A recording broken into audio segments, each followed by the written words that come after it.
Overflow થતા road પર વહી પાણીની નદી।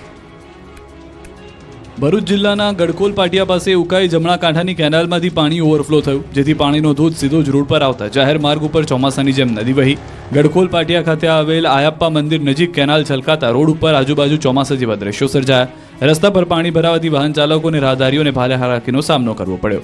પાણી ભરાવાને કારણે માર્ગ પર લપસણું સર્જાયું હોવાથી અકસ્માતની ભીતિ પણ વધી। સ્થાનિક રહીશોએ તંત્રને તાત્કાલિક કેનાલના પાણીનો યોગ્ય નિકાલ કરી માર્ગ સલામત બનાવવાની માંગ કરી। હાલ પરિસ્થિતિને લઈ વિસ્તારના નાગરિકોમાં ચિંતા વ્યાપી છે। જેતપુરની ભાદર નદી પ્રદૂષિત બનતા ખેડૂતોએ ગંદા પાણી સાથે જીપીસીબી કચેરી હલ્લાબોલ કર્યો। સૌરાષ્ટ્રની જીવાદોરી સમાન ભાદર નદી જેતપુરના સાડી ઉદ્યોગના પાપે આજે ઝેરની નદી બની ચૂકી છે। છેલ્લા 40 વર્ષથી ભાદર નદીમાં બેફામ છોડાતા કેમિકલયુક્ત લાલ કાળા પાણીને કારણે જેતપુરથી પોરબંદર સુધીના કાંઠા વિસ્તારના ખેડૂતો પાયમાલ થઈ ગયા છે।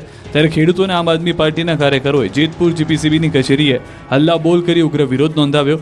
લુણાગરા, કેરાળી અને આસપાસના ગામના ખેડૂતો હાથમાં પ્રદૂષિત પાણી ભરેલી બોટલો લઈને જીપીસીબી કચેરીએ ધસી આવ્યા।